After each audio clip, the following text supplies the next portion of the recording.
Hello दोस्तों, राधे राधे। हम सुनाने जा रहे हैं आप सबको छोटा सा विवाह गीत। कैसे लगे कमेंट बॉक्स में ज़रूर बताना। लाइक सब्सक्राइब एंड शेयर जरूर करना कमेंट बॉक्स में। बाजत आवई रुन झुन बाज, घुमरत आवई निशान। बाजत आवई रुन झुन बाज, घुमरत आवई निशान। बेहसत आवई पत रेंगवा समाधीर। कोल्हकत दुलरुदा मात, कोल्हकत दुलरुदा मात।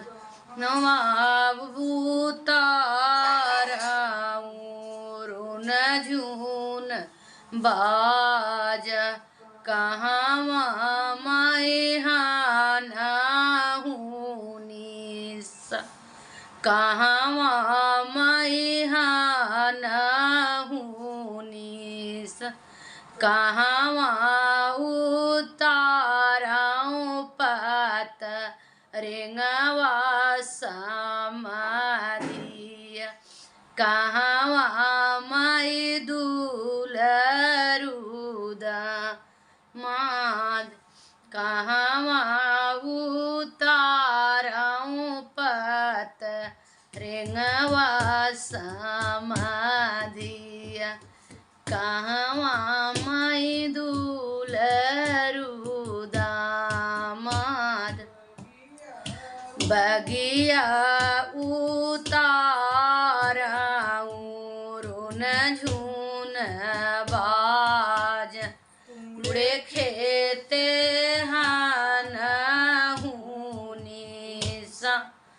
उड़े खेते हान हुनिसा, ए उताराऊं पत रेंगवा समाधिया।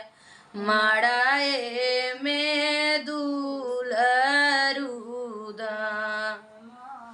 दुअरे उताराऊं पत रेंगवा समाधिया। मड़ाए में दुलरुदा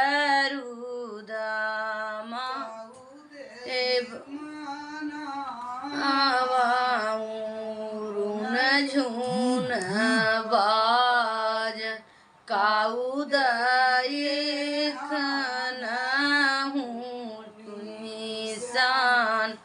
उदय के नावाऊं पत रेंगवा समाधिया। काउदई के दुलरुदा मात, काउदई के दुलरुदा मात। घिउदई के दुरौआ न बाजन, गजबई के हान हुनिसान। छत दई के हान हुनिसान।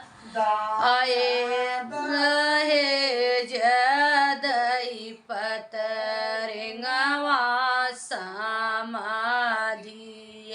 बेटिंदई के दुलरुदा माँ, बेटी दई दहेज दई के रेंगवा समाधिया। बिलही के दुलरुदा माँ, बेटी दई के दुलरुदा माँ।